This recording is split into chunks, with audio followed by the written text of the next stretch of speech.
This is the Ancient and Medieval History Lecture for Monday, the 1st of November, in the year of our Lord 2021. Something to write on, something to write with, preferably your notepad.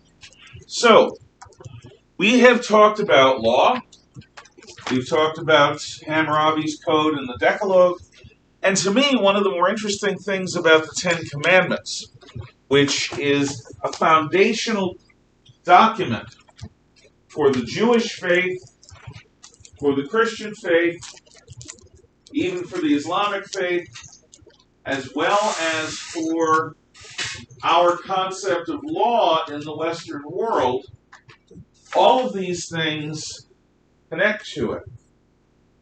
Possibly because the Ten Commandments, the Decalogue, the 10 words of God, are good social policy.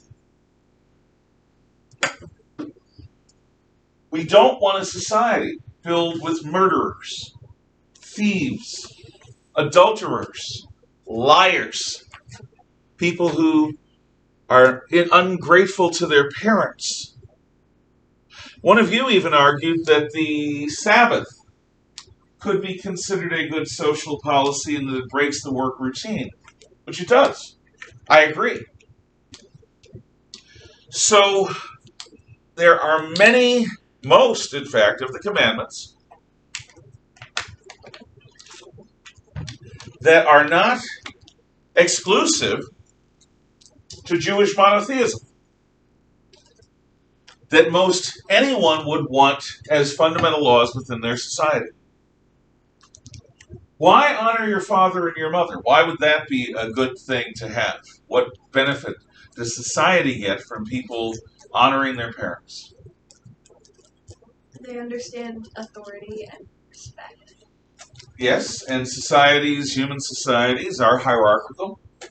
There's no such thing as an egalitarian society. In fact, those societies that pretend to be the most egalitarian, communist police states, are actually the most authoritarian. Everything.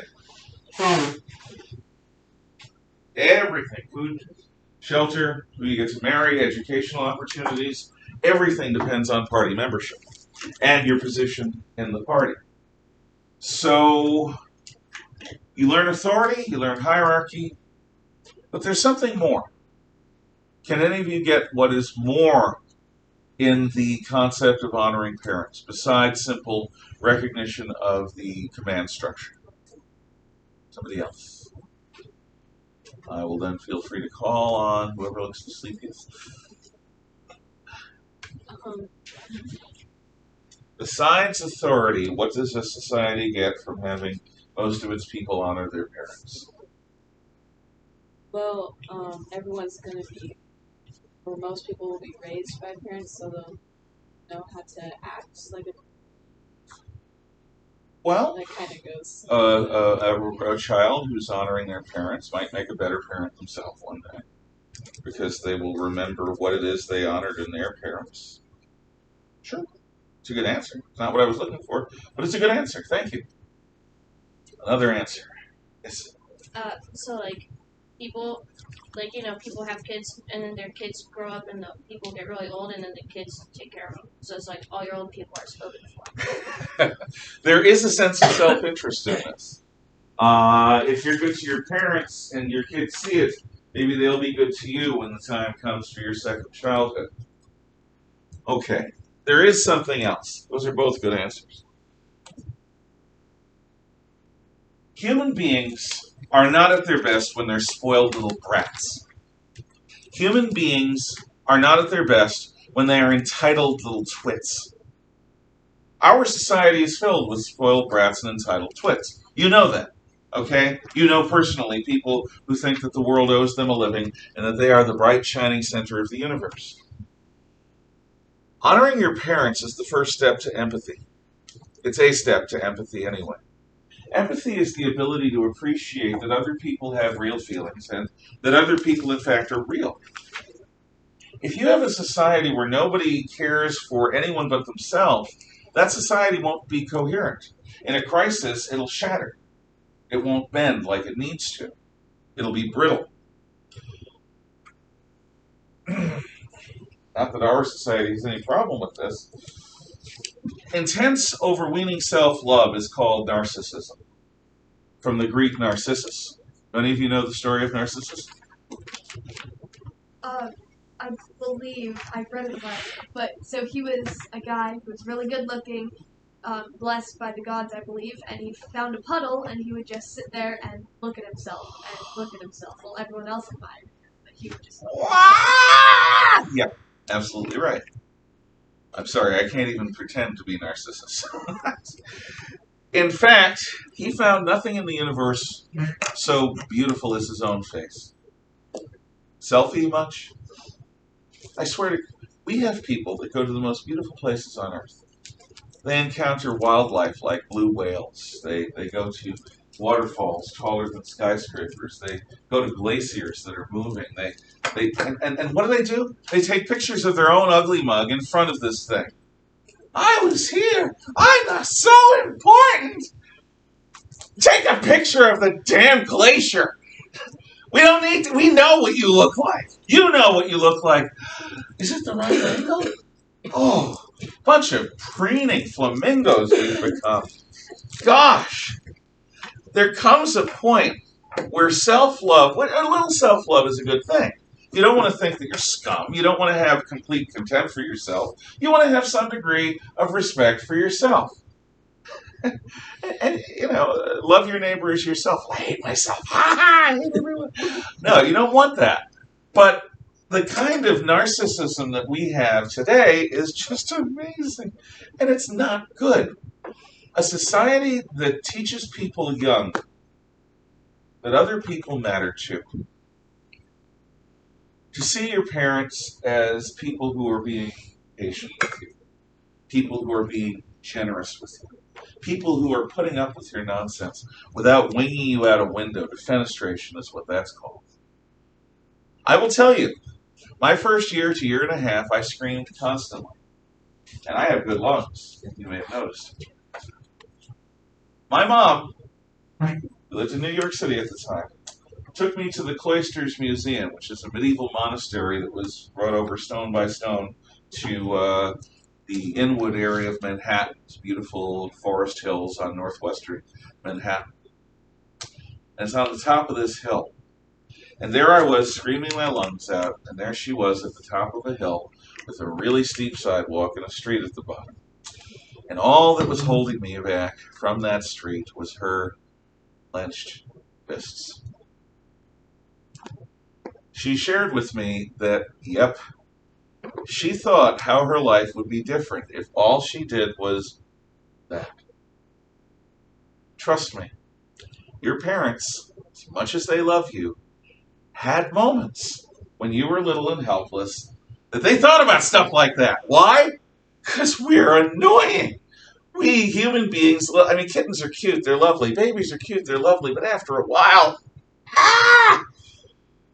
So, honor your father and your mother.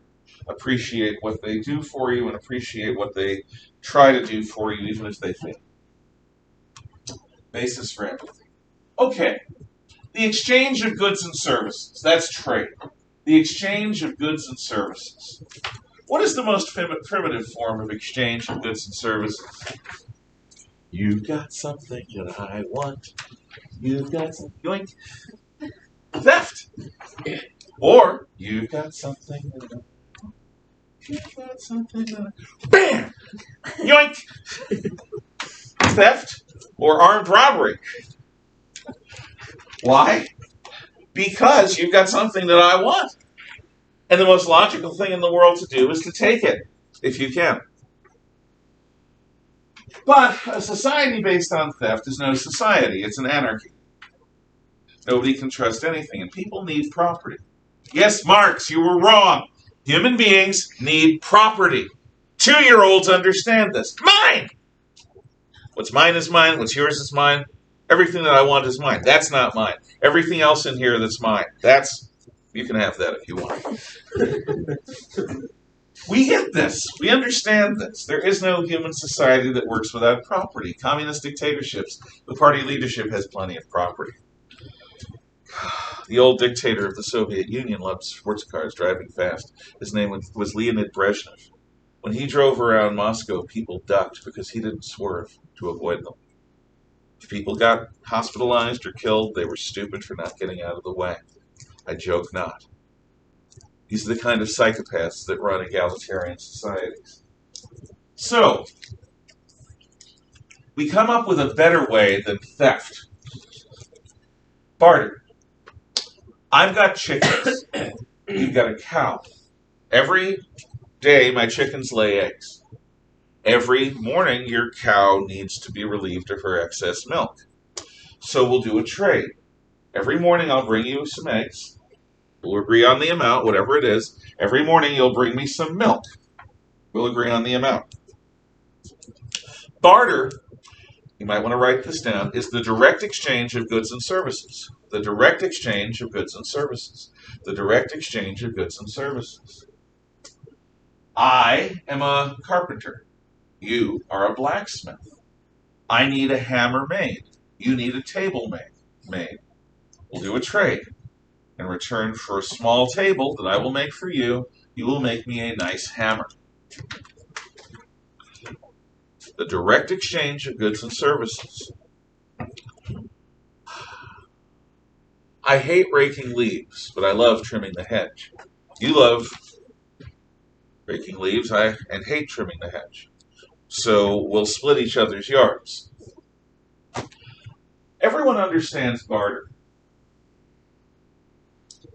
What people don't understand, necessarily in our society, is a variant of barter or buying and selling called dickering, which I will explain to you momentarily.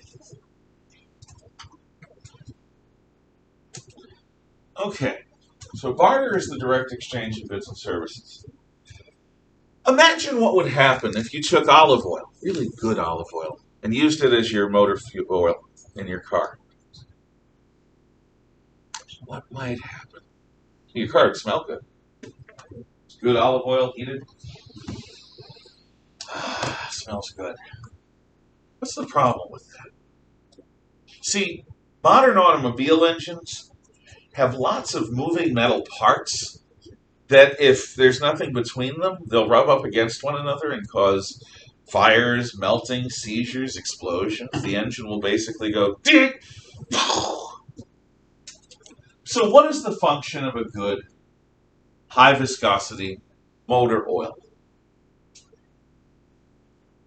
To help the car run smooth, and it'd be that in between. Yeah, to be a medium, a glue between the rapidly moving metal parts so that they don't seize up, so that they don't heat up beyond a reasonable point, so that the engine will function. Our modern motors also rely on ball bearings, which are little steel balls that roll without limit. So if you have two pieces of metal moving around one another in a hot, fast thing, maybe you have some ball bearings between them and you have some motor oil. And that lubricates. It lubricates the friction that would otherwise happen between these metal moving parts. Now, in every trade, the buyer wants what? Most for the least money. They want the most value for the least money. Why? Because they're not stupid. That's why. They want the most value for the least money. If they could get a great steak dinner cooked by experts for 25 cents, and they didn't think that there was any chance that the meat or the cook or anything would be skimped on, most people would jump at that opportunity. A cruise in the tropical South Sea Pacific for an entire month of summer vacation for $100? Oh yeah, if you don't think you're going to get shorted. If you think that they're going to put you on a boat in the middle of the Pacific Ocean where you have no food and you're practically a prisoner, you might not want to take that deal. But if you actually think that you can get a good deal on a cruise or on a steak dinner or on anything that you want, gaming computer for $55? Oh, sure. People who are buying want the most value for the least money. Now, what does the seller want? The seller wants the exact opposite. They want to sell the least value for the most money. Now, it's not no value because a seller won't sell something that's not valuable, but they want the best price. I'm giving you a top-notch service. I want top-notch pay. This causes friction. The buyer's wants and the seller's wants are not congruent. They are in direct opposition. Now, if you're bartering, that's like using olive oil in your motor vehicle. It's not enough. Look at that sculpture. I'm going to use this as an example many times. That sculpture of Lucius Verus, Emperor of the Roman world, is, to me, the high point of the ancient sculpture's art. This guy makes marble look like fluffy beard, fluffy hair. It's incredibly realistic. How many meals is that sculpture worth? How much of your house is that sculpture worth? If I'm a sculptor and I can do work like that, how can I make a living in a barter society? Well, the answer is I can't, because there's only so many sculptures that people need. And I need food all the time. And I need shelter all the time. And I need the other things that make life worth living, like clothing, all the time. So barter, with all of its benefits over thievery, barter doesn't work for an advanced economy because barter cannot support skilled, detailed, specialized professions. Barter could, when everyone's a farmer, everyone's a rancher, everyone's got something to trade daily, but a sculptor, an architect, an engineer, they're not going to have much to offer people on a daily basis. They sell luxury goods. So barter won't work. What you need is a universal means of exchange. And that universal means of exchange is called money. Yeah, money. Money, money, money, money, money. Why is money so golly darn good? Because I can use money to buy anything. It's a universal means of exchange. So where you see it says money, you're going to want to write a universal means of exchange. I can use money to buy eggs, chickens, tables, hammers, milk, sculptures, an architect's plans. I can use money to buy shoes, a shoe shine. I can use money to buy whatever it is I want. Money can't buy happiness, but it can buy many of the things that make you happy. Now, I will tell you, I have wealthy friends, and some wealthy friends, not all of them. And one of the things they say among themselves is that there is a myth that poor people have, that money will solve your problems and make you happy. It doesn't do that. You're still a human being. You're still going to deal with existential doubt. You're still going to deal with depression. You're still going to deal with problems. Money cannot make you a superhuman, or can fame. Alec Baldwin is finding this out, since that blathering left-wing loudmouth, God save him, and the people around him accidentally shot a man dead. Not a good thing, because he didn't check the weapon, and because the person who gave him the weapon on the movie set didn't check the weapon. And one of the first things that I learned when I deal with weapons is you check the weapon. You make sure that it's not loaded and not ready to fire. In the case of an automatic pistol, you make sure there's no magazine in it. You pull the slide so that any bullet that's waiting to fire is out of the weapon.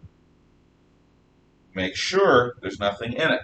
Then you can handle it safely if you need to clean it or check it out or whatever.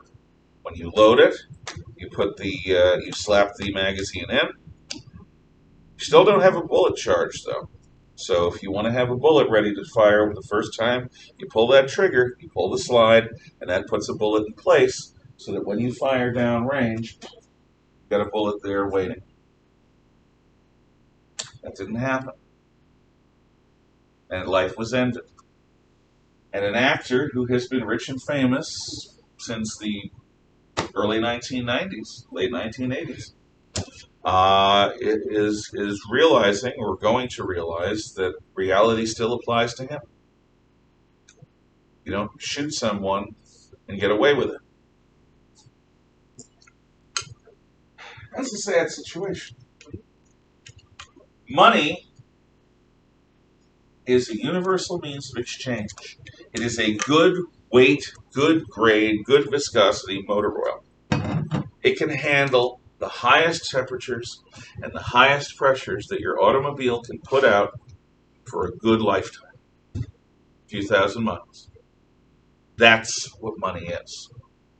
Money greases the gears of the economic engine. Money lubricates the friction so that there is a minimum of fuss between buyer and seller. We still have the question of price.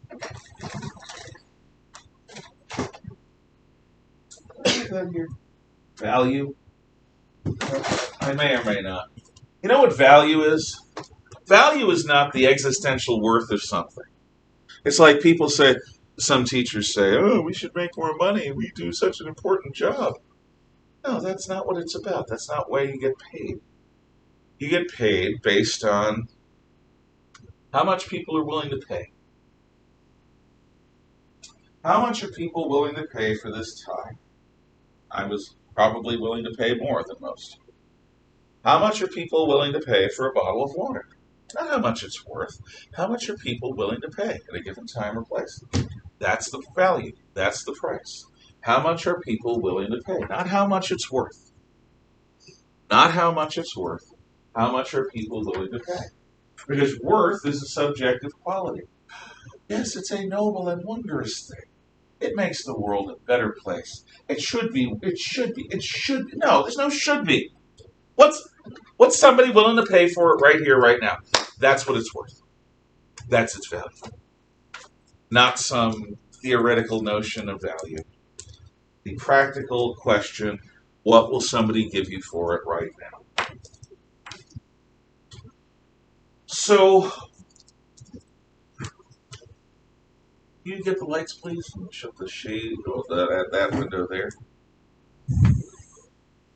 There is a custom in the Middle East called dickering.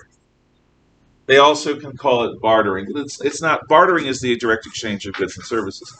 Dickering is when you bargain. You bargain. Here is a funny scene involving dickering, which I will pause so that YouTube doesn't accuse me. In the Middle East, they have a haggling culture. Asking price in an item in a store is just for tourists and fools. They don't respect you unless you haggle, dicker, bargain. Like you saw in Monty Python and the Quest for the... No, that's not the Holy Grail. That's why and The Life of Brian. If you've ever seen the weird show Pawn Stars, you understand what haggling is, what bargaining is. Stop. God. Almost, never mind. So, haggling is a part of trade. Money, though, makes it a lot easier. I try to imagine haggling for goods and services directly. Now, we go to the military. Funny thing is, the military shares the same skill set. I'm going to have to pause for that. Shares the same skill set as bandits. What are soldiers and bandits both good at? They're good at the violence. They're good at killing people and breaking their stuff. Soldiers and bandits are both good. So what separates a soldier from a bandit? That's a question. Yes? One is backed by the law. One is backed by the law. The other is violating the law. That's good. That's good. Yep. One of them is a structured kind of like organization with strategies, and one's just free guerrilla warfare. Yeah, one uses strategy, the other uses anarchy, chaos. But there's something inside that makes a soldier different from a bandit. What inside? What moral quality might make a soldier different from a bandit? Good intent. That works. What I say is what separates a soldier from a bandit is honor. A sense of honor, following a code of honor. Bandits' only honor is pay, money. They want to maximize the money they're getting. And bandits will often betray one another. A soldier serves a higher cause. A soldier puts his life on the line for others. For God, for country, for family. A bandit puts everything on the line for profit. A soldier is predictable because he is a servant of honor. A bandit is not. Now, there is another clip I'm going to show you, which deals with the question of violence and of what separates a soldier from a bandit, and it's said slightly differently. Get the shade, please, and the lights, please, and we will pause again. This is from American Sniper. Those of you at home just missed something amusing. But if you're curious, look up American Sniper and sheepdog scene, and you'll get some of it. The rest you had to be here for. What separates a soldier from a bandit is a code of honor. Or, if you will, what separates wolf from sheepdogs is that sheeps are victims waiting to happen. Wolves are predators who prey upon the weak, and sheepdogs are predators who prey upon predators and protect the weak. That difference really matters. So, we continue next time with edumacation and society. We move towards that. I still am planning to, before the end of this week, conclude Unit 1 and give you your unit exam. Thank you. Come again. Wrong button.